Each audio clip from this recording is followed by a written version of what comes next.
afternoon. On behalf of the State Capacity Initiative at the Center for Policy Research, I'm Meghla Krishnamurthy, and on behalf of all our partners, the National Council of Applied Economic Research, NCAER, the Forum of Indian Regulators, FOIR, and the Indian Institute of Corporate Affairs, IICA, it gives me huge pleasure to invite all of you to the fourth in a very special series of talks that we've come together to organize, which are called the Know Your Regulator talks. This is the fourth talk, the first one of which had Dr. M.S. Sahu in conversation with Dr. K.P. Krishnan and myself and Yami Iyer at CPR to launch the series, where we talked about the core of regulatory purpose and the great challenges of regulatory capacity. Dr. Sahu was at the time the outgoing chairperson of IBBI and the chairperson of FOIR. We also then, our first in-depth dive with a regulator was with Ms. Rita Teotia, who's chairperson of FSSAI. And then our last conversation was with Mr. Navreet Singh Kang in Chandigarh, who is the chairperson of the Punjab RERA. One of the things about regulators is that I think we encounter them very much as a series of acronyms. Just like the ones I just went through, IBBI and FSSAI and RERA and the Central Electricity Commission in the conversation that we have today with Mr. Pujari. But I think our thought behind this series was to introduce all of us and to the people who are behind these acronyms and who do the incredibly difficult and complex work of regulation every single day in very, very dynamic and changing markets, and in sectors that really, really touch our lives in ways that are so consequential, but that we rarely realize. So whether it was looking at food safety and standards or looking at the relationships between buyers, promoters, and builders of housing and real estate, something which is so close to people's heart, or today, I think something that we've all been talking about and occupies so much of our lives, which is electricity, which we take for granted, in many places, and yet others are waiting for to have. So I think these are some of the most critical issues facing India. They're at the core of questions of development and of equity, and they are incredibly dynamic and complex sectors. We sometimes think of them as dry, as legalistic, but I think we've all realized that there are few sectors that are actually as lively in terms of what's at stake than regulation and regulatory life. So this is what was really behind our passion for putting together this series of talks and getting to know the people who are really up close and personal with the very complex task of regulatory practice. And we are hoping to continue this series through the next several months with a monthly talk where we really get a deep dive into the complex issues involved. As I said, the individuals at the very heart of this. So it's a huge pleasure to have today our colleagues, Arkaja, Abha, and Ashwini, who will be further introduced by our colleague Amrita Pillai, who is a consultant at the IEPF Chair Unit on Regulation at NCAER, in conversation with Mr. P.K. Pujari, who's the chairperson of the Central Electricity Regulatory Commission, CERC, and they're in their office right now. So I'll hand over to you, Amrita, and really, really looking forward to this conversation. Thank you so much. Thank you, Meghla.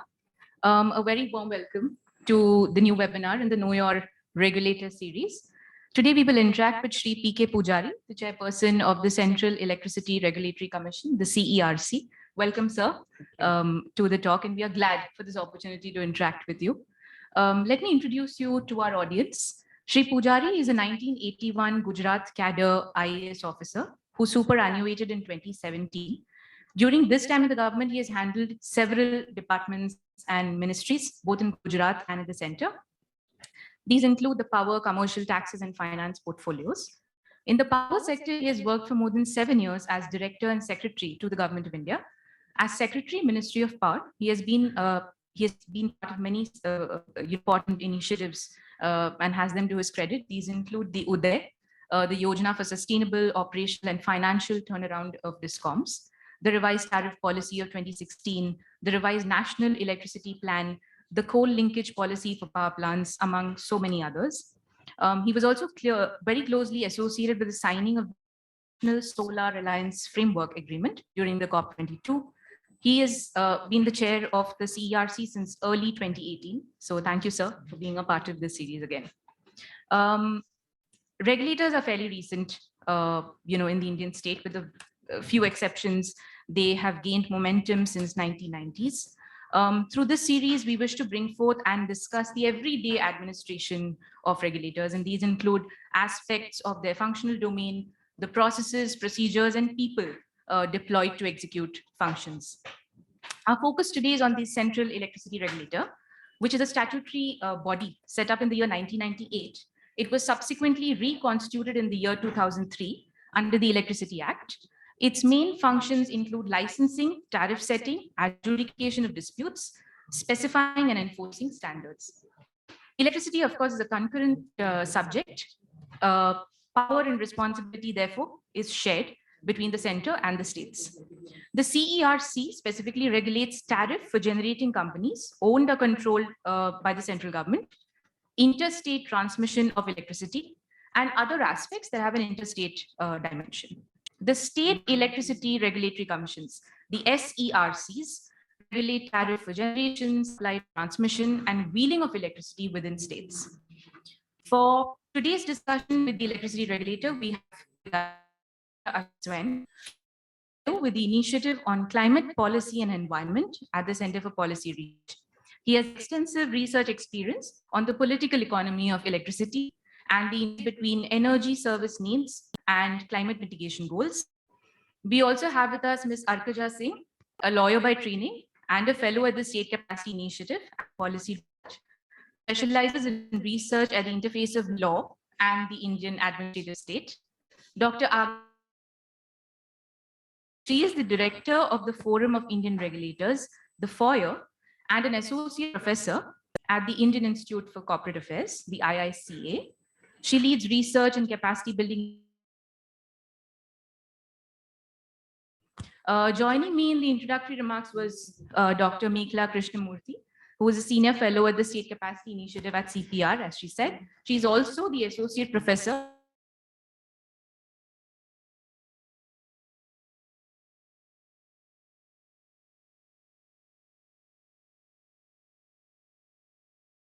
Thank you, Mr. Pujari, for joining us today. This is indeed a wonderful series that has been initiated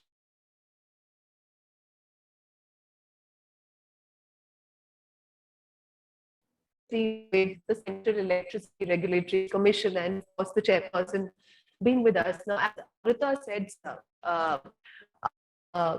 the Electricity Act, of course, has established the CERC, and there is certain organizational structure is prescribed. And there is division of work, there's division of power, there's division of all kinds of responsibility between the SERCs and the CERC. Within the CERC also you have so many, you have various departments that are assisting in all kinds of CERC under its form. So given rich experience you were earlier with your now you're with CERC. How would you view the role of CERC in today's world, and especially the organizational structure that we were just talking about? At the top of that, how would you, sort of lay down the current role of these? And I just like to the regulation. The 2003 and the Commission under which the Commission and in 2003. That 2003 Electricity Act, the basic purpose was to distance the government of the day from getting into the complex running the sector, because from 1991, the generation was opened up for private participation, and a lot of generating stations, private generating stations did come into operation. So dealing with them on their commercial issues was probably was not within the government, thought that is not proper for the government to handle it, and so they created the regulatory body who was looking at the various commercial aspects of those private generating stations. But subsequently, this philosophy was extended in 2003, and then government distanced itself from the tariff setting and other commercial aspects of the operation of the power sector. But the mandate to the Regulatory Commission was very clear. I mean, you are an independent organization, but you have to work within the framework of that. This CERC frames its own regulations, and the objective is to strike a balance between the supplier, that is generating stations in the transmission utilities, and the consumers. So striking that balance, and in the process, ensure that the cost of the electricity is recovered, and in an affordable manner, so that the consumers can afford it, number one. Number two, bring in competition and efficiency into the system. So in this background, the commission was set up, and it did. But as we all know, the power sector, electricity sector all over the world, including India, is undergoing a tremendous change because of various new technological interventions, renewable coming in. And so the regulator needs to keep itself abreast with those development and create a legal framework which enables and facilitates these changes to come into the sector, number one. Number two, also anticipate what are the likely changes that is coming up and create that background so that those changes get assimilated into the system for the benefit of the consumer and the generator. So the role has been dynamic, but the basic philosophy, underlying philosophy still remains as enunciated in 2003 Act. It is you operate and create a system which is which basically ensures the recovery of the cost of generation and supply but it should be affordable to the consumer. That is striking that balance, number one, and bring in competition, which because everybody believes that competition does bring in efficiency. So bring in that competition and efficiency, and prepare the sector to move towards incorporating or assimilating those new changes that keeps happening and is going to happen in the future. So that philosophy still remains. So that is the underlying philosophy. And with that, I think the CERC, being a very small and organizations, is in a position to cope up with all those changes, and through its own capacity building, and then interact with the experts outside. Second is that apart from technology, way of control economy, now it is moving to a market-based economy. So we have market operating in the power sector, though at the moment it not a very high share, is about 6-7% of the power goes to the market. But in future we expect that that is the way, and then it's going to share. So more and more electricity coming to the market, that's one. So we need to regulate the market, we need to have a market surveillance. So those dynamics are there, but then it fits into the overall underlying philosophy that the 2003 Electricity Act provides, and we operate within that framework. Thank you. Yes, yes. Thank you, sir. Thank you so much for that all-encompassing remark. And also, I feel that, every regulator is set up with a certain mandate. And that is, I think, the crux of our discussion in every series. So what would you say? You have actually elucidated the standard characteristic of the CERC in India as it stands. So within that context, of course, I have a short question in between, which is the futuristic role of CERC, which you sort of touched upon. which is to make sure that whatever are the developments that are happening in the international circuit, they do get translated. But is there something that is topmost of your mind as far as the futuristic aim of CERC, which you're working at present, that you'd like to tell the audience before I move on to my next question? First, right now, remember, the Government of India has announced setting off a large-scale renewable of 450 gigawatt.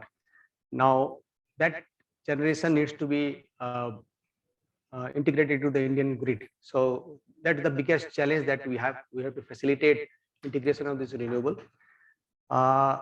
Battery and hydrogen, green hydrogen is again an area which are promising. So those challenges we need to go through. So it has both a regulatory, commercial, and operational issues, because you may frame a regulations facilitating integration of renewable into the system, but then how does it really interplay in the real time in the grid? So those challenges, so technological upgradation, putting regulatory framework in technology upgradation means, so say, forecasting and scheduling is an issue. So those are all technical issues that needs to be addressed. So that is again the grid operator does it. So how do you facilitate the grid operator to upgrade itself, get those technology, prepare itself for any contingency? So these are the challenges that we do in the background. It's not visible to public as such when you run the grid. Basically, it is, what is seen is the generation and then distribution part of it, but then operating the grid is generally it is behind the screen, so nobody sees. But there are a lot of activities and a lot of effort goes into those managing the grid. So these are the challenges that we do. Secondly, EVs, electricity vehicle coming up, that I think again is a disruption of technologies. So those challenges are in the future. I think in next 7 to 8 years, 10 years in the short term. I think these are the few challenges that the electricity sector will face, and then regulator has to be prepared for that to facilitate those developments. And also, how does you prepare the grid to absorb those changes without disruption? So those are the things, immediate future, our priority areas. Thank you, sir. And I think you've touched upon a very basic and fundamental aspect of a regulator, which is that the regulator's mandate, though not written anywhere, is not to be seen. It has to be the invisible sort of the shred of, the shroud of the economy that the regulator regulates without really being seen and without being seen with that mark of authority. Now, moving on to the mandate again, sir, the commission, one of the mission statements of the commission is that there is an intention to promote competition, efficiency, and economy in bulk power markets, and also to improve the quality of supply, promote investments, and advise the government on the removal of institutional barriers to bridge the demand and supply gap, and therefore to foster the end result of all regulators ultimately is to foster and develop the interests of the consumers. So in the current times, do you feel that the CERC has been able to sort of fulfill this particular mandate of the customer is the king or the queen, and to reach to each customer's doorstep without being seen through its various activities, and sort of fulfill this this mandate of competition and to increase efficiency and economy in the bulk power sector? So if you look at the structure of I mean, each regulator, each utility regulators are different. They are designed differently. Now, if you look at electricity regulators, there is as far as the bulk generation is concerned, there are two ways that we determine the cost. So if the Electricity Act provides for either the cost plus approach, that is, for example, an NTPC plant which comes to a cost plus approach. That means you basically determine the capital cost and tariff, or you go through a competitive bid, for example, private sector coming in. In both ways, it's not that under 63, when you have a competitive bid and the tariff is discovered, that only is the competition. What the regulations do is, when the cost plus mode also, you basically mimic the competition. You find out those efficient parameters, and based on those efficient parameters, you fix the tariff. So it is not really that cost plus actual expenses, but over the years, you do analysis and find out what is the most efficient or norm that can be sort of fixed for these costless generating stations.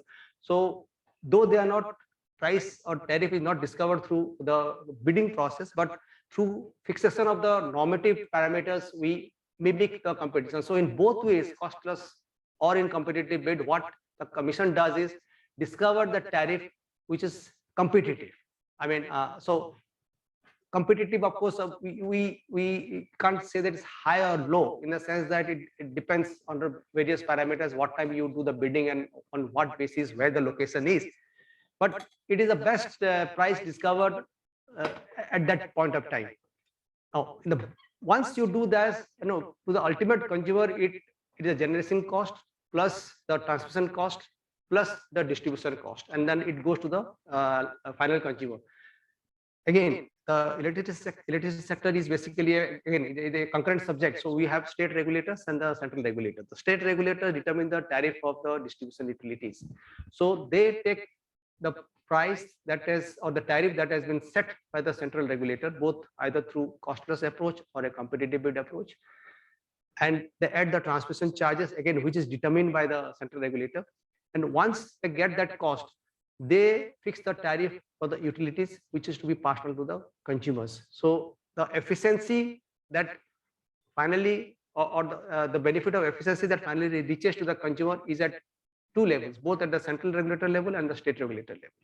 So since we are the central regulator, we are not directly dealing with the consumer tariff, but that becomes the input, or generation cost becomes a bigger input in the consumer tariff. So we are equally responsible, and we ensure that the cost plus, both in the cost plus approach and the competitive bid approach, the tariff that is discovered or fixed is competitive.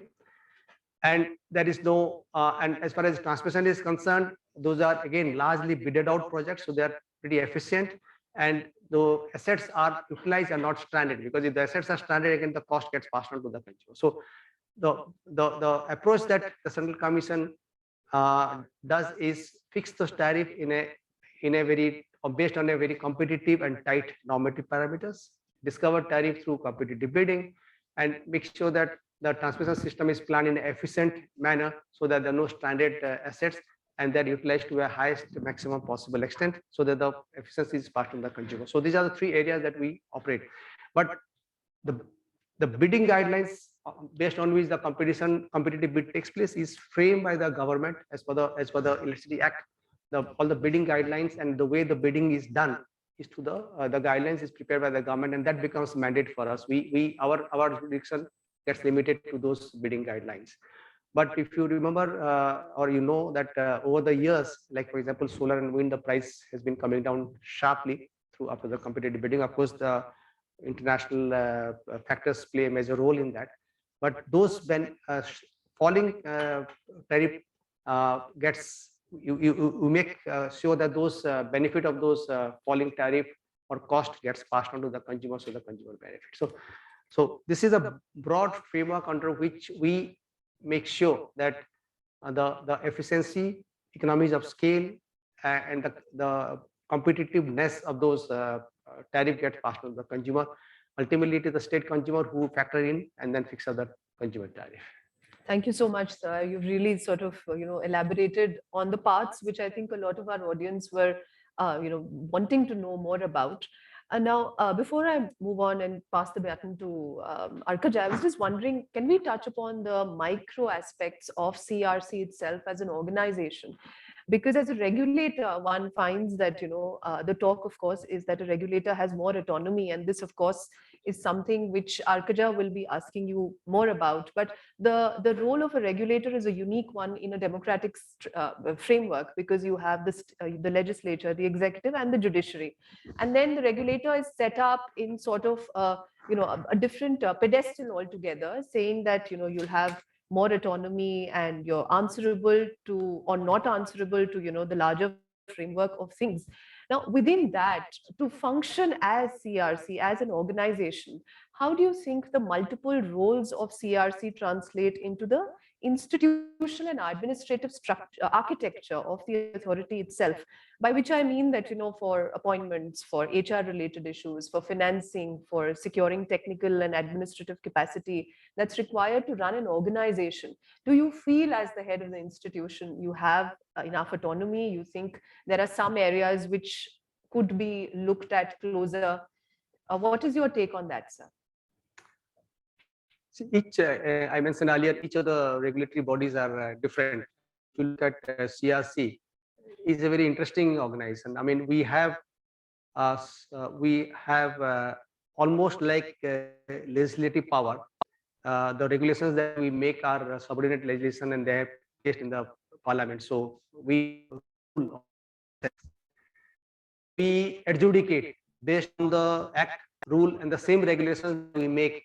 We adjudicate on it. So quasi judicial body, and then Supreme Court has also, in one of the cases, said that both the state regulator and the central regulators have the tracking of the court. So we almost function like a civil court. So we adjudicate, and those are again justiciable orders, so they get file appeal. So we adjudicate.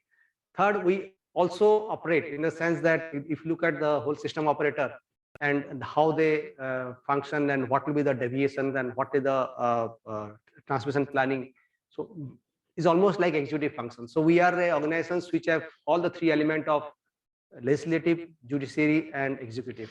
So so the need of the organizations is not specialization in one part. Further, let's say it is a sector where we got techno-commercial economics. There's a technology part of it, and every technology has commercial issues. And then so the commercial and finance is an important ingredient into the decision making. Law, as I said, is very important, and technology. So three, we need resources or expertise on three basic field, in a sense, city sector, technology, finance, and law.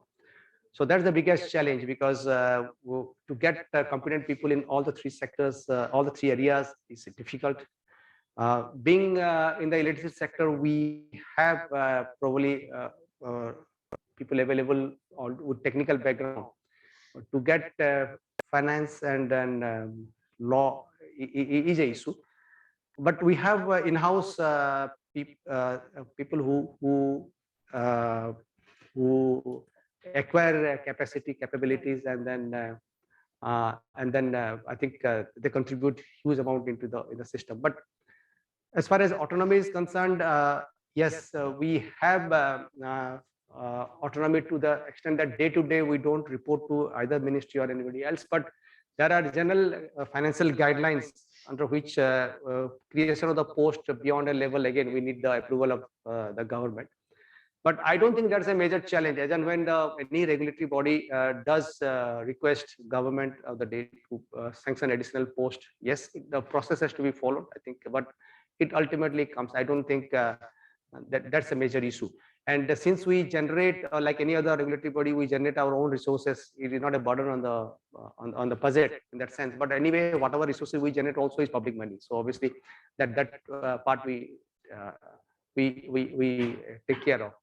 But issue starts when, like for example, we talked about the market. Now, market surveillance and market monitoring, and say new areas. Now we are talking about introducing derivative in the power sector. Now these are the areas which are pretty new for us. So we have to be very, very quick to get or develop capacity in those areas. So either you have you go and recruit people, or you have in-house capabilities.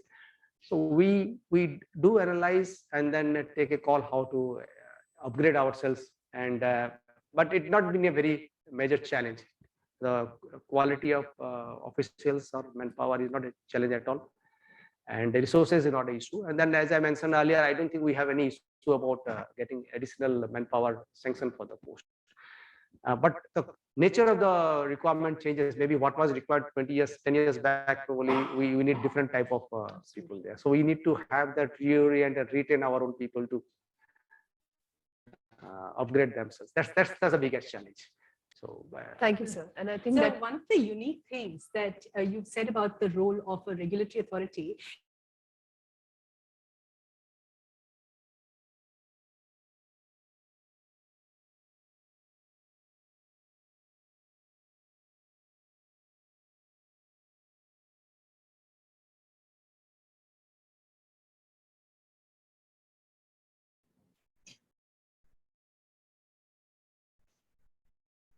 Hi, everyone. Oh, they're back. Sorry, we lost you for a minute. You're back now. Okay. Okay. Thanks. So Okay. I'll just go back on.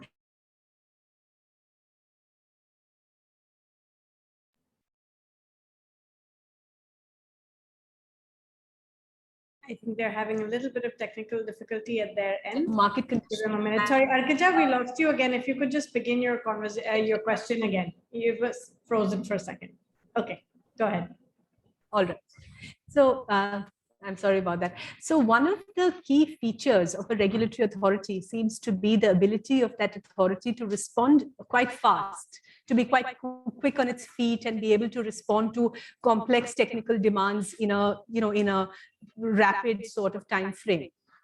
But at this moment, perhaps this is a good moment to explicate a bit further the various meanings of the term to regulate and what it means in the context of the CERC. As we know, each statutory regulatory authority is structured a bit differently, and the term takes a different meaning in the context of each different regulatory authority. And so you have, as you have outlined for us, quite considerable powers of regulation making, quite considerable executive power, and quite considerable adjudicatory or quasi-judicial power. And in some ways, the distinction between the other agencies of state, the Kerala High Court said quite interestingly that the domain of the CERC was a unfathomable ocean of technical gobbledygook. And it was a charming way to put to classify the subject of regulation. But maybe this would be, you could tell us a little bit about how the regulation making and the executive work of the regulator is a bit distinct from what the ministry, which is a place where you've spent considerable time, but where the, what is the difference between what you would do in the ministry and what you would do as the regulatory authority? Yeah, it's very interesting. I think, so first coming to the ministry, my understanding of role of ministry is that you make broad policy frameworks. Of course, Electricity Act provides that you have tariff policy, you have national electricity policy, you have other policies. So you make broad policy framework which gives a guidance for the sector and the vision of the government or vision of the day where the sector is supposed to move. From there, the regulator derives, if you look at the act, it says the regulator will be guided by those policy framed under the Electricity Act. So the regulator comes to the nitty-gritty part of it. Suppose you say that you will have 450 gigawatt of renewable. That's a policy statement. Now to do that, the ministry may take out a bid document and ask saying that you come and set up your solar generation project. But the regulator now and other entities have to frame regulations to see how those powers get evacuated, why does it flow, how does it get integrated, how the scheduling takes place, in case there are commercial issues involved in the contract, who will sign the contract. So this is a detailing part. So our regulation basically comes to the detailing of all each of those activities. So the ministry or the government gives the broad policy guidelines, and then we frame the regulations which tries to promote or facilitate implementation of those policy. And it has a lot of detailing in this. If our regulations are a lot of detailing, the judgment you refer to, Kerala High Court, is a simple order which says that there is a transmission network in the country. You can't identify in the transmission which line, which consumer is paying for which line. It's not that one-to-one, you go and buy a book. So I buy a book, I pay 10 rupees. So the book is identified, payer is identified. In a transmission system of the whole country, everybody uses. You may not be away, you may be out of the country for 10 days, you'll not be using that line, but then you can't keep track. So how do you cost it and how do you recover it? So that simple regulation that we frame talks about what is the tariff, monthly tariff that the system has to generate. We found out X amount of tariff has to be recovered from the consumers. Now, how do you go to apportion the consumers all over the country? That's the simple policy. Because it flows from the policy that you have to recover the cost of service. So I have to recover, say, X amount of money. Now we have to apportion those costs. So we can always say that how do we apportion the cost? One is that based on the usage. Now, n number of consumers are there. I don't know who is using what. based on how far you are away from the generating station, or is it a national thing, so everything gets socialized irrespective per head? You have a philosophy, I mean, saying that it belongs to the nation, so everybody should pay equally. So all those issues do come in. So since our idea is that you have that cost recovery in an equitable manner, so we framed a policy, we framed those regulations saying that, okay, X percentage is for the reliability and security, X percentage is a national component, so X percentage is a regional component, because southern region has a different demand than eastern region, then western region, northeastern region, they have their own peculiarities. So you recognize that. So you frame the policy. It's simple. Philosophically, this is the one.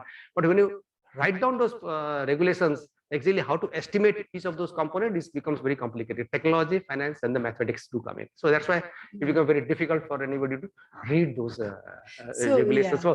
So this is how it is. So it is the nitty-gritty of basically policy, translating those policy and making it workable. So that is our job. So that's why a lot of detailing do take place, and idea is to, again, that basic underlying philosophy is that you do it in an efficient manner, you do it in an equitable manner, you do it in an affordable manner, you do it in a fair manner. So you try to do it in a sense that always your philosophy, your objective is very clear. Sometimes nothing is perfect, your regulation can't be perfect. Secondly, you do a regulations, things change, so you need to amend it and or modify it. So this is a process that goes on, and so this is the role between the government and the regulator, and I think it's quite well understood, and then those spheres are well recognized. Yeah, so this is really helpful, and it's really, I mean, it's really, as you speak, it becomes clear the distinction between what the ministry, the role of the ministry and the role of the CERC, and that distinction is partly one of detail, and partly that the domains appear to be, carved out a bit. There is a distinction in the domain of regulation making between ministry and the regulatory authority. I'd like to move now to the quasi-judicial or the adjudicatory part. So, you sketched out, just towards the end of your last response, the, principles of an executive, in the exercise of executive delegated legislation. And maybe we could now move to what this means in the exercise of your adjudicatory powers.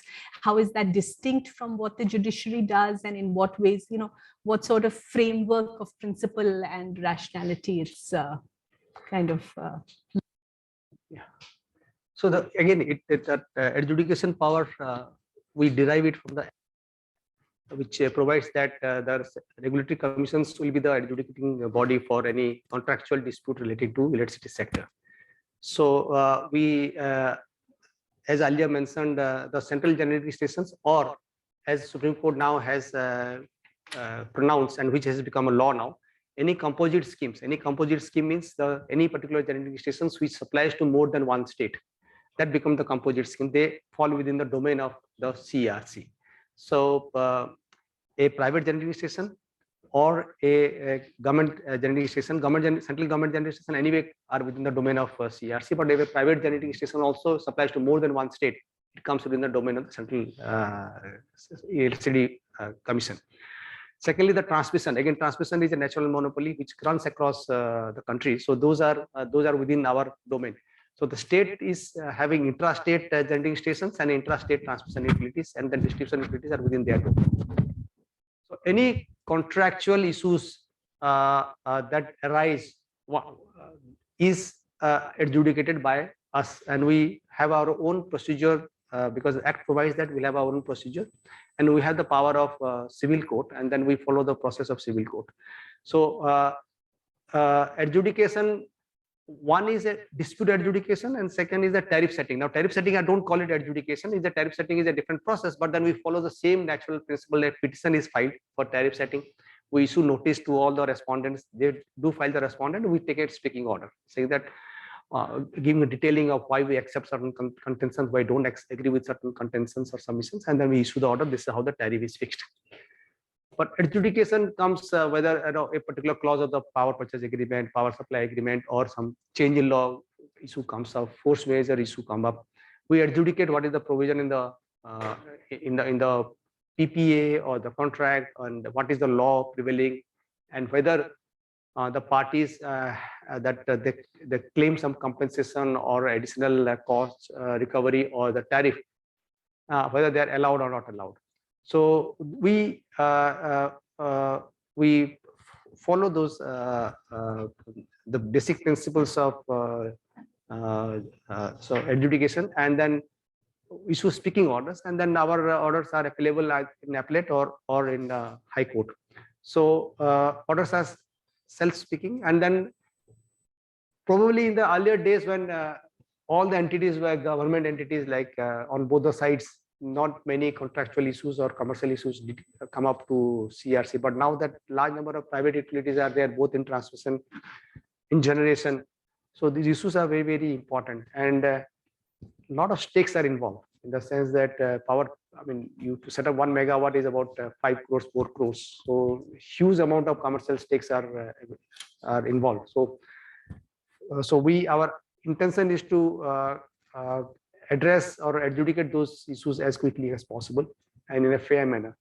And effort always has been that we always feel, because we also look at and see how many orders are being appealed and what is the higher court, how many orders they're setting aside or not agreeing with you. That's we, for our own satisfaction, we always say that our quality is good, and I think we are pretty good at that. If you look at the orders, I think our orders are very good, and many times it has got confirmed even at going to the Supreme Court also. So that's a process that we follow, and then the parties do look up to us because it is a quicker way of disposing things fairly, and the system is very well established, is well accepted, and both the utilities, both the distribution utilities and the generating utilities, they do accept the judgment, and they, in many terms, it is generally accepted that CERC does the order in a very fair and effective manner. So. Thank you, Mr. Pujari, for that nice elaboration about mission, composition, and functions of CERC, and also explaining about how regulation is different from policy making. So I'll pick up a couple of things you suggested earlier, and let's explore that a little more for audiences. So as you rightly said, one of the key functions for setting up regulators both at center and in states was to bring in competition in the sector, which has been largely a monopoly system, public monopoly, and also promote market in electricity system. So and we have some success over last 20 odd years. In fact, the generation, as you rightly pointed out, we have now competitive bidding process. We have multiple private players competing on tariff and trying to install capacity, but we didn't have much success in distribution. So now the next step is a market integration. So as you rightly said, with large scale RE penetration in the system, we need an integrated market, and CERC has taken some important steps recently in the last couple of years. So there's this market-based economic dispatch model which was developed and discussed.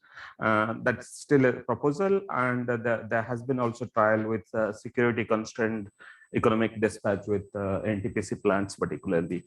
And maybe you can elaborate a little more on what it means to integrate the market at national level and how it helps the consumers in terms of tariff and reliability of supply. Rightly you pointed out, generation has been delicensed way back, long time back, and then no licensing required. But if a generating station today, you can have a power purchase agreement with identified utilities, then you get a regulated entity, because those needs, the PPA needs to be approved by the concerned regulator. But you can have a power plant theoretically, which is a purely merchant power plant. I mean, you don't have to go to anywhere else. You can sell in the market, either through power exchange or in the short term, you can do that. So those are delicense. Transmission is a natural monopoly. We're not going to have a competition in those fields. Obviously, there's only one transmission system will be two. But what we have done is, all the transmission lines used to be built by power grid of in the government entity. Now the lines are bidded out. So we have competitive bid routes are there. big lines are being bidded out, and then there are private players who build this line, operate, and they maintain it for 35 years. And we approve their license, we give license, so they run they manage those lines, and they get tariff on the annuity basis. So there is a lot of competition. If you look at last 2-3 years, I think about more than close to 50% of the transmission assets are being bidded out. So there is a competition in the transmission. Now coming to the distribution part of it, again, the distribution, the utility per se, there will be no competition. But point is that whether it is managed by a government company or a private company or somebody else, that is the issue. I mean, how you bring in the efficiency in delivery of those services.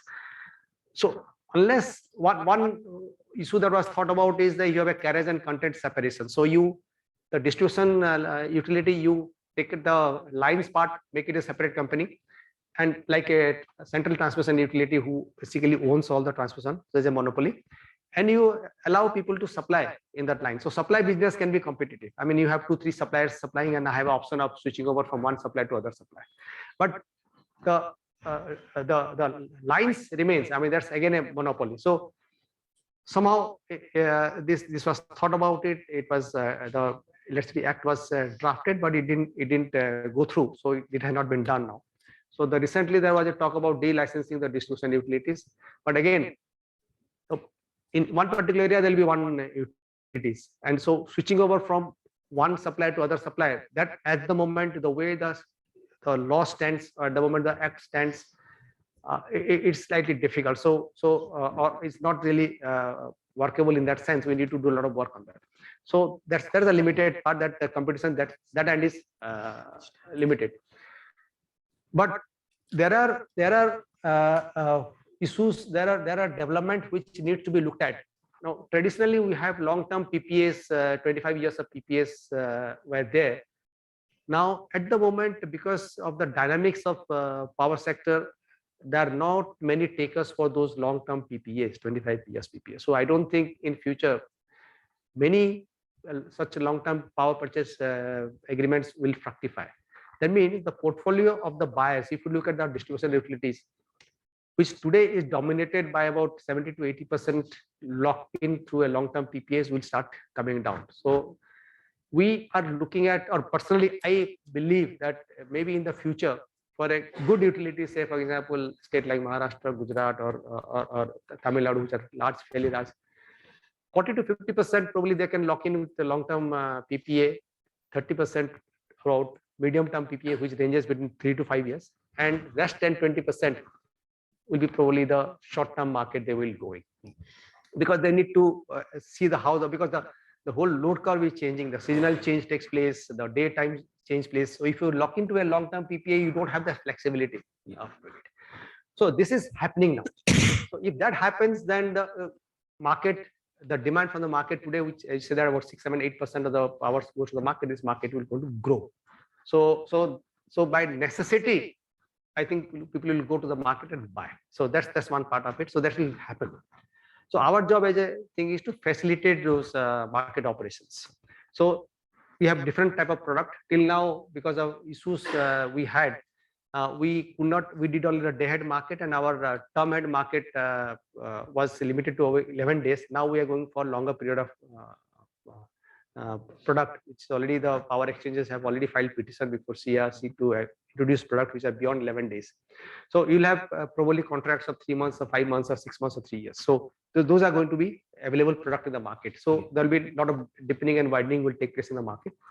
So by necessity, this will develop, because everybody looking at the part of flexibility and managing their portfolio in a much more efficient way, rather than locking into a contract for security reasons, and then paying unnecessary cost. They were all optimizing. That's one part of it.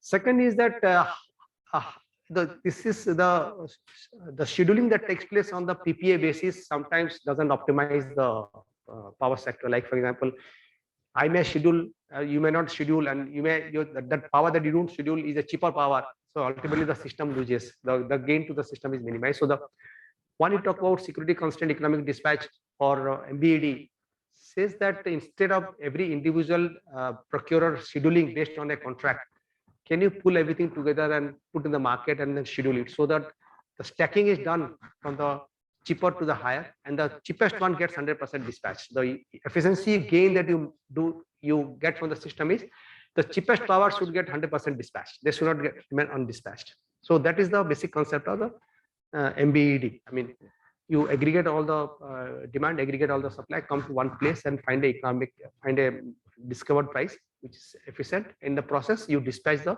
cheapest ones first. So no cheap power gets undispatched, remain undispatched. It is big, theoretically, yes. The challenge is implementation, because not technological. This thing is a legacy issue. The discoms are the larger buyer. They have to agree that yes, they go out of the PPA and go to the market. It has financial issues, because once you go to the market, you have to pay upfront.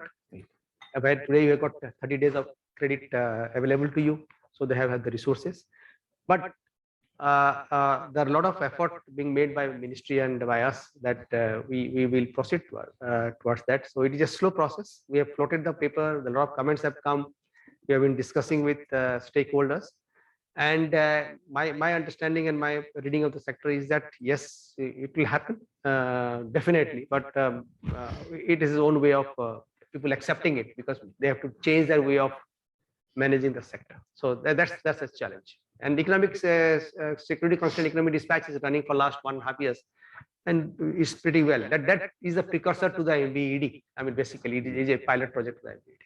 Thank you. That's very helpful elaboration. And for audience, I just want to say that the tariff we pay as consumers, 80% of that is bulk power purchase cost. So that's why this is very important that we get our wholesale market right, and the right prices are discovered there. And I wanted to flag that. As Mr. Pujari rightly pointed out, the challenges are also political, because electricity, the way it has developed is we treat states as islands of electric grid, and so there's a state level sense of energy security there, and that we have to overcome. But this integrated market is a necessity for the future. Now, moving to a futuristic question, as you rightly pointed out, that the nature of electricity system is changing, and as a regulator, you need not only skills to understand things and engage with them.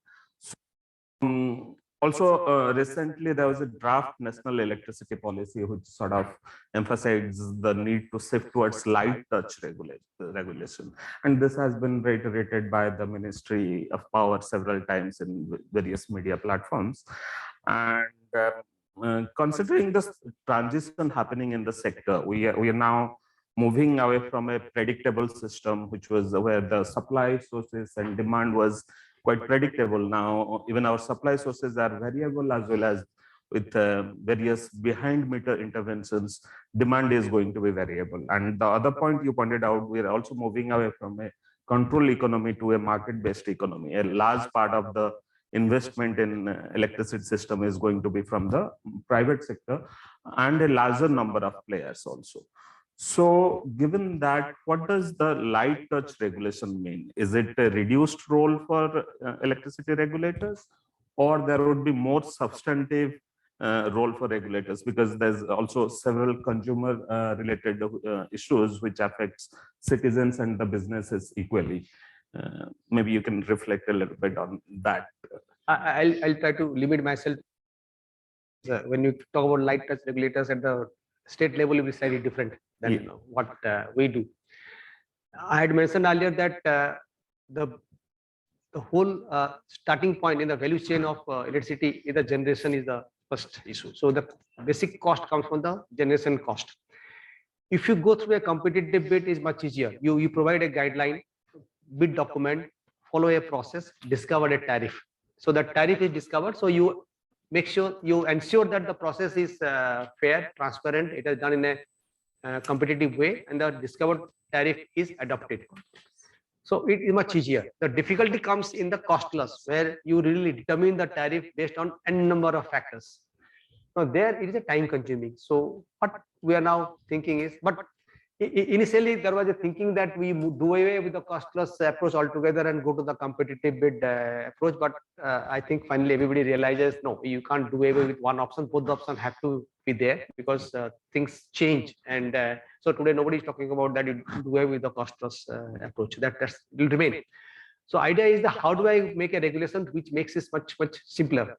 So today, instead of deterministic sort of approach that every time I determine a capital cost, to determine a particular O&M expenses, can we build a normative parameters and apply the normative parameter and benchmark to fix the tariff? Suppose hypothetically, suppose you would take NTPC plants. There are n number of plants of various vintages, various size. They have come in various times. So if you can normalize that and say that, okay, about 500 megawatt or 660 megawatt power plant has O&M expenses, which is on an average, say 1%. And so I don't do any detailing part of it. I simply apply that formula. So that's a much easier way of doing things. Or capital cost. We determine capital cost 4.6, 4.5, 5.2, 5.6.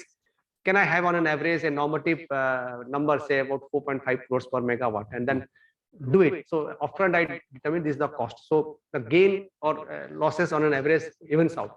So this, or we can only calibrate in a particular exceptional situation. Suppose something happens and we can calibrate it.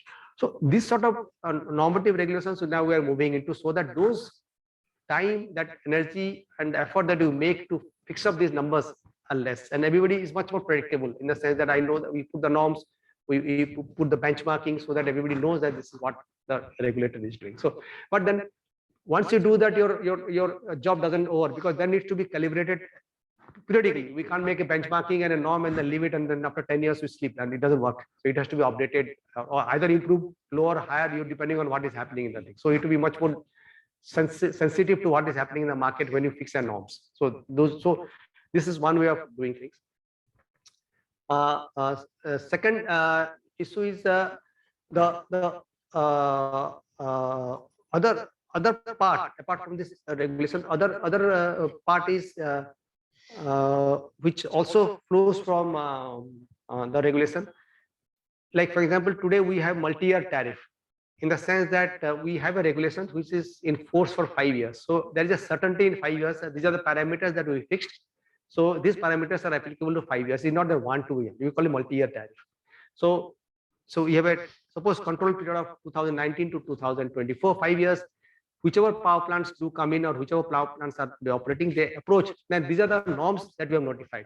So it makes, first of all, some regulatory certainty upfront before the tariff control period kicks in. We notify it so that everybody knows about it, and it makes everybody's certainty, so that it makes everybody's job much simpler. So these are the, I mean, we can't do away with the regulations. We need to have the regulations, but making it much more predictable, making it much more normative, and so that your nitty-gritty detailing part it doesn't go, and then giving a certainty, and that probably will reduce the burden on both the regulators and also uncertainty on the part of the procurer who come and file a petition. So these are the effort that we are making, but I think we still have a long way to go on that, because fixing up normative numbers are extremely difficult in a power sector, but we try to do it. Thank you so much, sir. Have sort of demystified so much about the electricity sector that we actually, it was our intention to demystify so much that the CERC is doing, and through our series, this is why we are talking to the top regulators of the country, so that we bring your work right to our audience, and there are researchers, there are students, there are practitioners in the area who will definitely benefit from this. With this, we move to the last sort of set of questions and last segment of our conversation today, which is broadly based on the advocacy and the public awareness aspect of, if at all CERC is involved, we know that it is involved. So the whole idea of universal access to electricity, and everybody wants electricity. Those who do not have, of course, crave for it. Those who have, they want an uninterrupted supply. And of course, the government of India's mandate of providing universal access to electricity to one and all. In this context, how does the CERC see itself in this huge role that it's needing to be played? And also, how is CERC addressing the challenges of generating public awareness and expanding public engagement?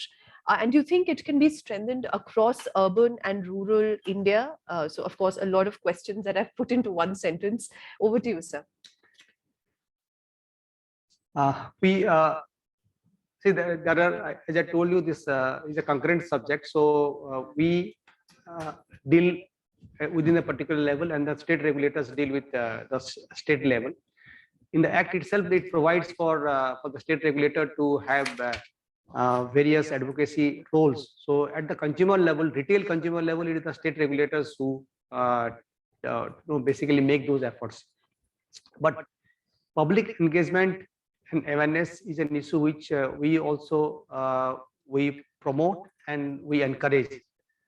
The whole process of making regulations, because ultimately the efficiency you gain or the cost that gets recovered from the consumers flows from the regulations. So when you make the regulation, the whole process of regulation making is basically engaging with the public and the stakeholders and the experts. So when we any regulations we make, we do engage with the expert bodies, number one. Number two, then we take out a staff paper, our staff take out a staff paper, ask for public comments. Thereafter, we consider the public comments and then go for draft regulations. And then after that, again, based on the draft regulation, we ask for a comment and do the public hearing and then finalize it. So the whole process is transparent, and at every stage we engage the stakeholders and the experts, and then we value their comments, and based on their comments we finalize the draft. That's one way of one way we would do.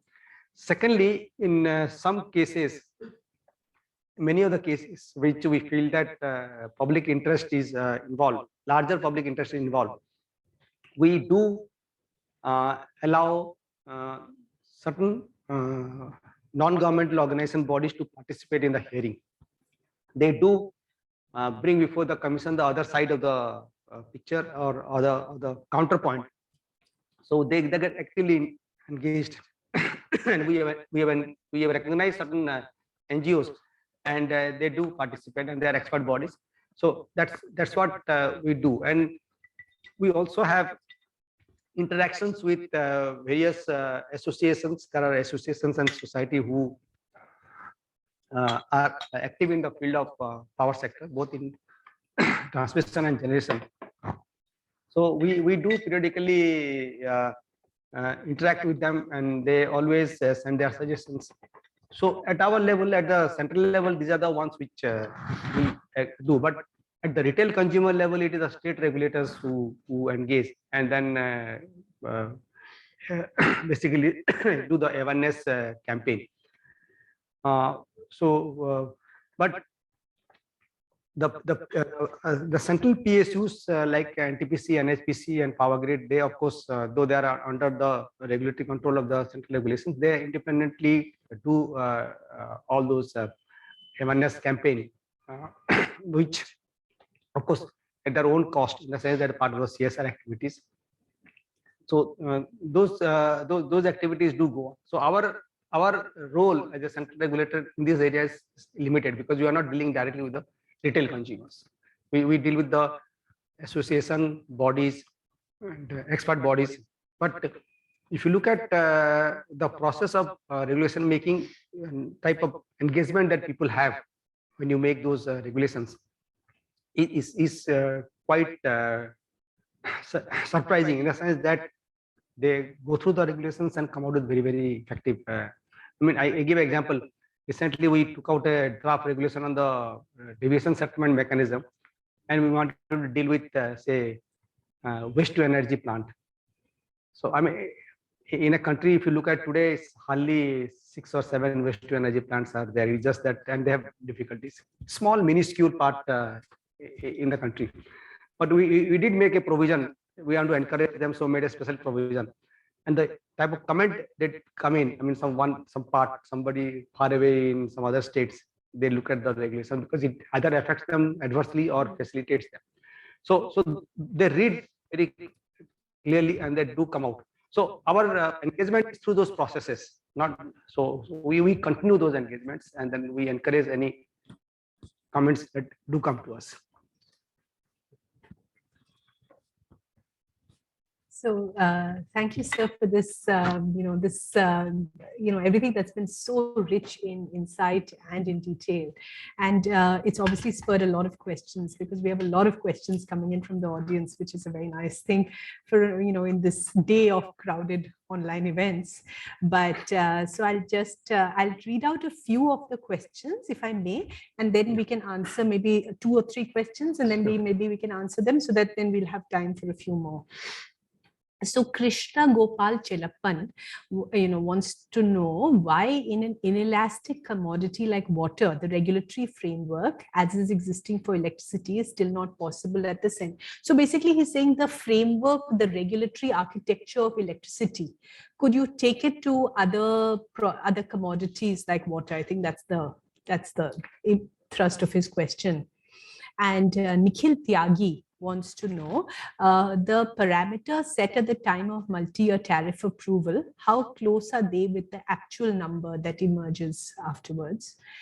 And then we have another question relating to the multi-year tariff, where Ramanaya Shetty Durgam says there's a lot of opposition from the public for multi-year tariff for retail supply.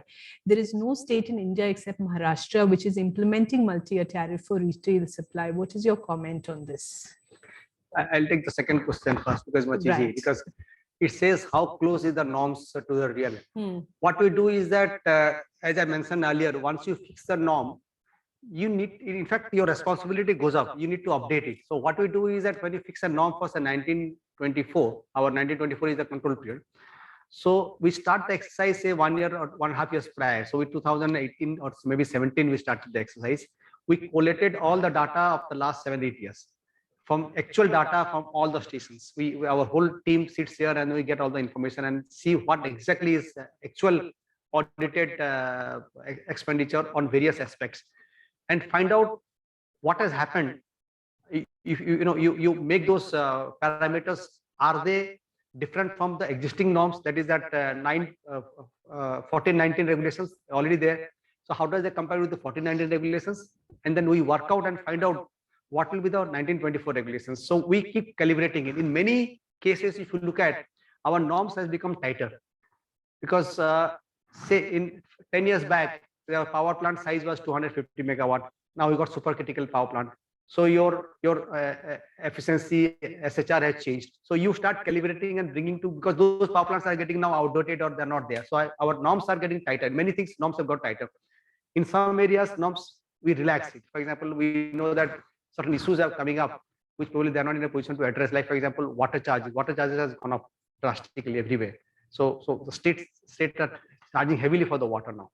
So if you go by normative, last time we took it out of the norms and put it on actual, because we found that 5 years fixed a norm, it doesn't work, because is a state subject, and state levy heavy royalty charges on the water, and maybe rightly so. It forces the state, the power plant to go in for more water, basically efficient technology. They're rightly doing so. So what we did is we took it out of the norms and put it on the actual.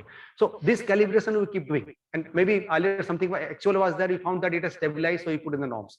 So we keep doing this calibration. So actual is always every 5 years period, you look at the last actual and calibrate it and then modify our norms, either make it tighter or maybe relax also. In few cases we have done it, but we keep doing it. So it is a dynamic process. So it's not a one-time fix all, and we keep calibrating it. So that's second question. Other question was the water supply. So I suppose we could think of that question as if you were to take the regulatory architecture of electricity, is it specific to electricity or is it specific to network industry? I think that's the nature of the question. Yeah, but if you look at which is the other utilities where you have this, I mean, you otherwise the gas probably is the gas pipeline, but then we don't have many. I mean, the gasifications, I don't know what exactly is happening. I mean, will they apply there? I'm not very sure about it, whether petroleum industries it can apply. Which is the other utilities you can apply? Maybe airport norms, they do fix up norms in airport regulatory authority. I think they have operating norms. They fix up, I think, per flight or some how many manpower. I think they do fix up, but I'm not very aware of anything. But norms can be fixed wherever it is possible to do it. You need to find out whether it is possible to do it now. We are very comfortable because over the years we have been doing it. So maybe it is applicable to many other sectors, but then the sector specific requirement has to be seen. I think that's a key point, is the many years of doing it and the establishing the institutional framework. So it's not of course there's specificities to the sector, but there's also specificities to how established and institutionally recognized the regulatory architecture. And this the one important thing is that the credit goes to these organizations where there is tremendous regulatory certainty. You don't really suddenly wake up and change the regulation. It doesn't happen. I mean, so much of certainty is there, and you follow a process where you want to change the regulation. It is not that suddenly you change the regulation. The whole process takes time. It takes what people say it takes so much of time, but then huge commercial implications are there. So you can't just say your whole process has to go through. And I just mentioned they are always open to challenge it at High Court, and that our regulations do get challenged in the High Court. I mean, maybe somebody is adversely affected, but then so this is the process. So once you follow the process and then and change the regulations, it gets accepted. Though sometimes people feel that again in the midway through because power projects are for about 25 years. In between you change the regulations. So how does it happen? I mean, the whole norms changes. So there's an issue we do face, but then we can't leave it and then saying that okay, 25 years you don't change the regulations. It does change, and but once you addresses the issue in the process and in a transparent manner, it gets accepted. And those changes are not huge, drastic, in the sense that nobody is really badly affected either extreme. So whatever regulations that we have changed, it is accepted by all the stakeholders, and then it is a fair manner, and then it goes on. So that's it. And then the water supply, I think. Norms, we don't have there are private water supplier entities, otherwise mostly it is the municipality bodies who do it, and then I think some of the pricing itself is the issue in the water supply sector. So my understanding is that I think a lot of basic work needs to be done before you really get into any regulatory at the retail level. In the bulk level, probably I don't know. I mean, it's still perhaps too few operators. Too few operators are there. We don't even know what it is. Yeah. No, but I think there's it's very interesting how you put the response to this, and the point you made about having a stable framework for decision making, which is I think the critical core, the core sort of purpose of a regulatory authority. And I think the next question from Sonia Singh is somewhat related to this, and it's a big question also. She says a regulatory agency is said to have high proficiency in performance when it is more autonomous and at an arm's length from political influence. But electricity, she says, is in fact so political because it's and this makes it vulnerable to interference. So how do you think the situation, how do the regulatory authorities, in what way do they address this, this kind of structural aspect of electricity? And she says another factor which plays a role in the agency's performance is financial autonomy. So, how does this work for CERC?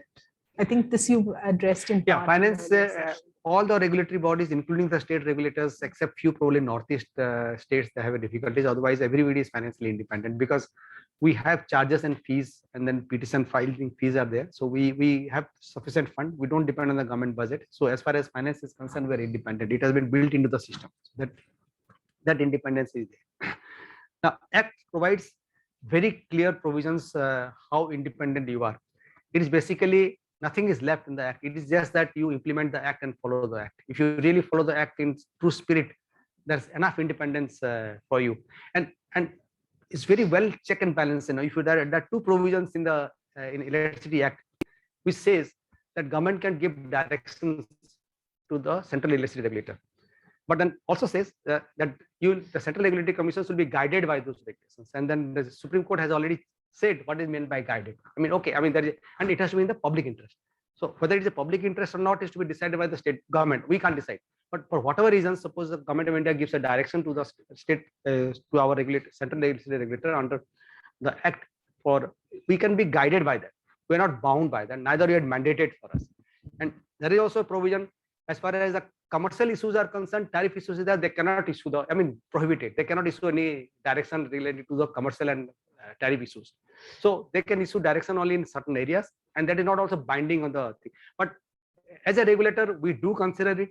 We say that, okay, this is a direction which has come. We do consider it. Maybe it is, we can do it so much, or we may not be able to do so much, or we may not do it at all. But we do consider it. So it's very well.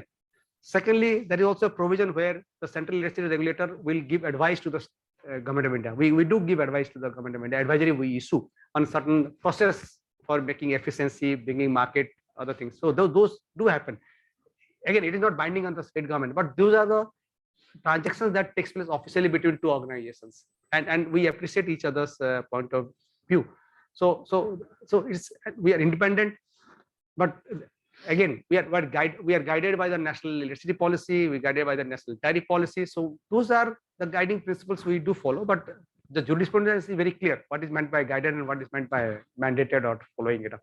But no regulators, I don't think we understand each other's position, and we do try to get to the extent possible feasible, basically follow those whatever the guidance that has come. So these are checks and balances that is there. So we are quite independent, but we need to work together with the state government, otherwise other government of India.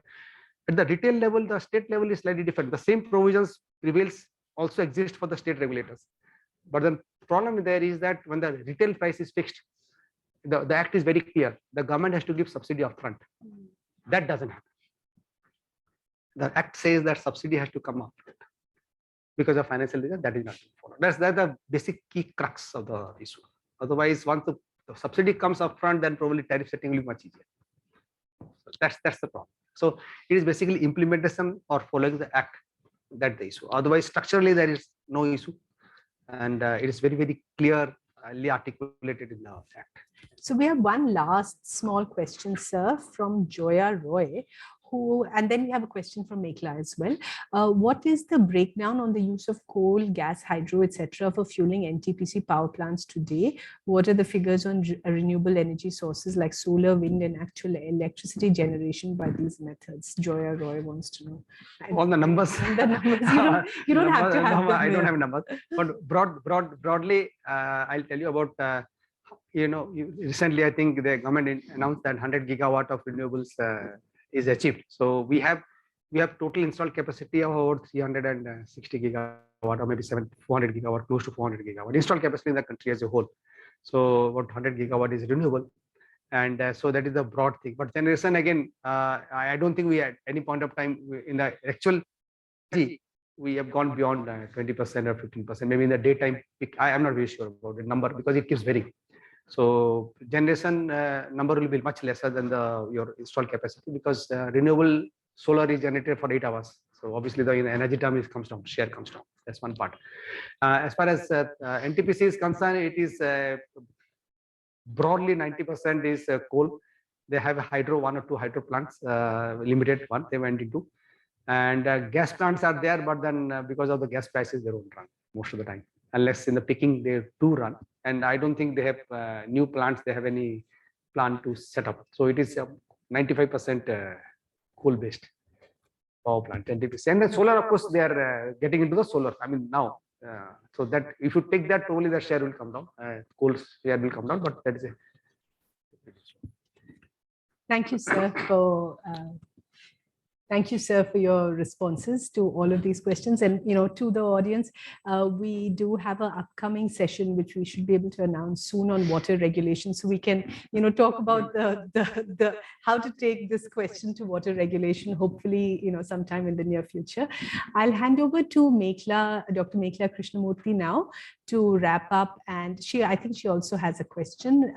We also have a comment, sorry, just a moment, from Partho Sen, who says, great initiative by IICA for such an important and insightful discussion. Chairman Sir is always very frank while expressing his mind. Thanks and regards. And with that, that echoes some of our sentiments. So with that, I'll hand over to Meghla. Thanks so much, Arkaja. Mr. Pujari, thank you so much. I think very much echoing the sentiment of the audience for this very, very rich conversation. I think we've just learned so much insight. I think one of my big takeaways is how much capacity and adaptation and dynamism it requires to produce stability. Right. And I think this is one of the very, very tough things when we talk about stability, particularly in a context like India, where you have so much fragmentation. It requires a lot of coordination, a whole range of different kinds of shocks. Actually, to get stability requires very deep capacity and adaptation. And I think that's really one of the things that you've highlighted for us. The second point I think is so interesting is about energy, because across and about electricity, because across generation, transmission and distribution, you have very different market characteristics which are developing. So the degrees of competition, natural monopolies, all of these are different and changing. And actually part of the question I had for you is, I think so much of the contemporary conversation around markets and regulation holds out competition as the ultimate goal, right? But when you're looking at provision of certain particularly utilities, and you're also looking at equity, competition per se has both its possibilities and limitations. But I think so much of the conversation and the debate around markets is around the achievement of competition, as if arriving at competition will solve all kinds of other complex problems. And without kind of taking away the importance of competition, I wonder what your advice would be, overseeing a sector like electricity, for all of us, the public as well as policymakers, with this holy grail of competition, right, as the goal, and how as a regulator one needs to understand the role and position of competition in different complex markets, and both the limitations of that. So and linked to that is this final question, something that came up in our first KYR with Dr. Sahu was about the difficulties of regulatory assessment. How do you know that you're doing well? And sometimes I think regulators are assessed on developmental goals, which are not actually within regulatory ambit, because it actually, you mentioned subsidies right now. It actually requires other kinds of public investments, infrastructural investments to meet the larger developmental purpose and goals that we have. So how does one disentangle developmental purpose, regulatory purpose, and get an idea? So if you were to think, I don't know if the CERC has commissioned such, regulatory assessments of yourself, how you think you could, and what some of the challenges would be. The two are sort of linked, because I think if competition is not the holy grail, then there are other things we need to be looking at as the outcomes of regulation. But also, how does one disentangle then regulation and development when it comes to regulatory assessment? So thank you so much for, I'll leave it to you and then I'll wrap up. Competition per se, I think there's no question. Everybody says that yes, you should go for wherever possible, go for competition. But in a sector like I'm not talking about other sector like power sector, we have limitations and scope both. I mean, there are areas where we thought that easy to introduce competition. There are areas where there are difficulties. So, for example, generation. I mean, generation is much easier to, basically, even today, going to the other extreme, we can take a call saying that, okay, we will not go for any cost plus thing. Every power generation can be through a competitive bid. It can be done. It has other consequences because of security issues, whether we'll have sufficient investor to come in. Those issues are different, but then it is possible. But in spite of being possible, we have not really gone whole hog into those areas. We still allow the mix of cost plus and then competitive. But slowly we are going up. For example, if you look at earlier wind power projects initially, or the solar power projects, those are all based on the cost plus basis. But subsequently we moved, saying that yes, there is enough maturity, there is enough demand, there is enough depth, and there are enough supply so that we know that we can have a really good competition, and then we introduce it and we succeeded ultimately. So that's one part of it. I was mentioning that a natural monopoly, for example, transmission. I mean, transmission as such can't have two lines running. I mean, it has to be one line only. But only thing is that components of the transmission system we can break into pieces and saying that okay, 100% of the line may not be done through a government-owned company. So those lines can be bidded out. So we are bidding out those lines. So gradually, it needs a lot of back-end effort in the sense that you have to have those model of competition. What are the consequences? It is an integrated system. So one line doesn't come, the line fails, the line doesn't get maintained properly. So what are the checks and balances, the liability and obligations of those licensees? So those are the issues which you need. So again, you move slowly. You can't put the whole system at the risk. So it may so happen that one particular line trips, the system may be affected pretty badly. So these are the issues. So you go cautiously. So we do recognize this is an area which is possibility. We are moving slowly on those areas.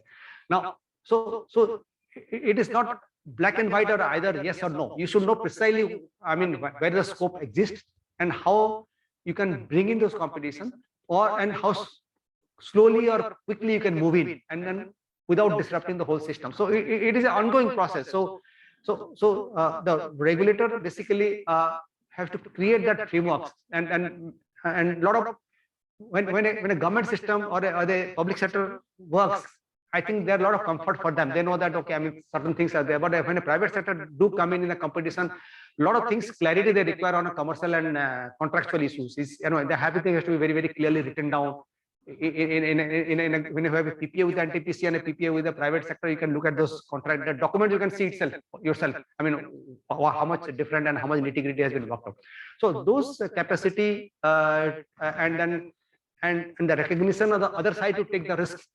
Maybe a distribution utility working with NTPC doesn't take those risks very seriously, saying that okay, we can handle, we get a government agency sitting on the other side, nothing happens.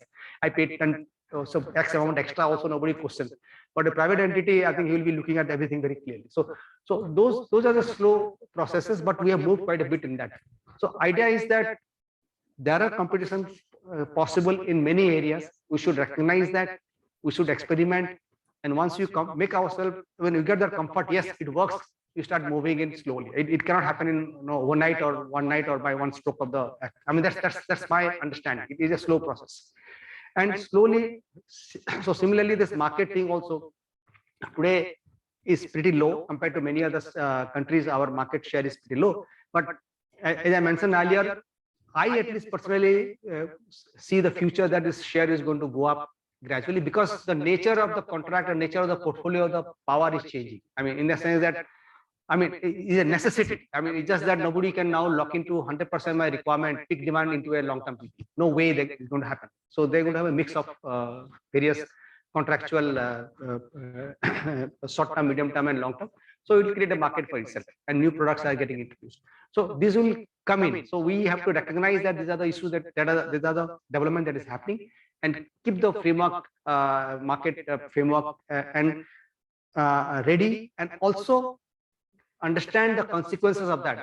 Not that you create a market, everything gets sorted out. No, there are other issues also are there. How the market is operating. Is there a manipulation in the market? Is somebody's gaming in the market?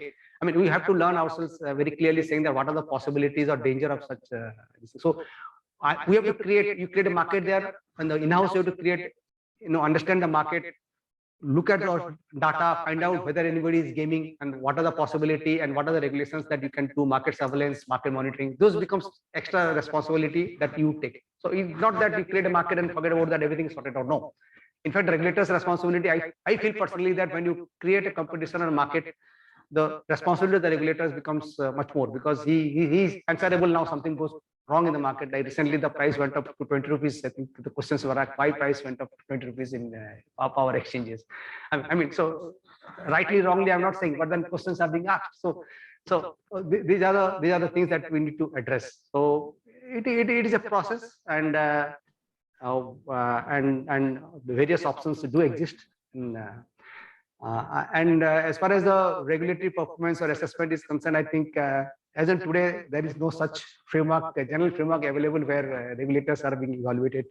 So we say that and being independent, I mean, truly speaking, you don't really answerable to anybody except to yourself. And then so you guide yourself and then evaluate the organization itself whether you are doing a good job or what are the difficulties. So we have internal processes here.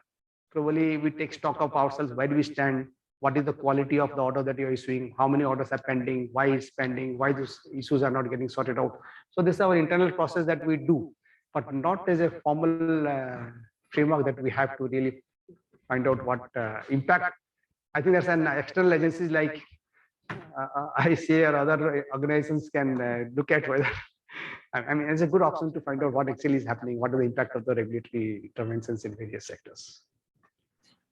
That's great. Thank you so much for that. I mean, that's hopefully something Abha with IICA and with FOIR, you can have a forward-thinking conversation about what would be fair frameworks for actually understanding both regulatory work, regulatory capacity, and outcomes. And we already are, Mekhla. We already at IICA and at FOIR are working at a report, and I think shortly it will be public in a couple of months maximum.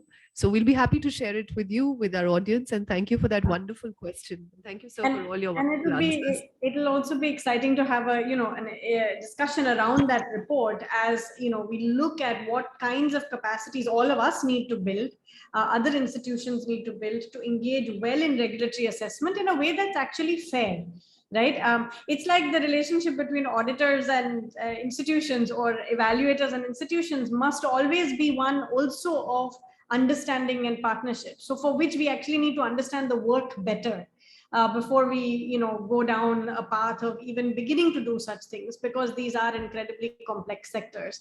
I thank you so much, Mr. Pujari, for your time, to all the colleagues there, Ashwini, Abha, Arkaja and Amrita. Thank you so much for a really rich discussion. I think many of our audience have really appreciated the detail, the honesty, and the openness with which we've been able to have this discussion. So thank you very much for that. And next year we will be back in 2022 with further series of talks and also some special events where we'll focus on critical challenges. Today assessment comes up as one, but capacity challenges as well in terms of capacity building for this sector. So we really look forward to having your participation in those talks as well. So thank you very much and good evening. Thank you. Thank you, sir. Thank you.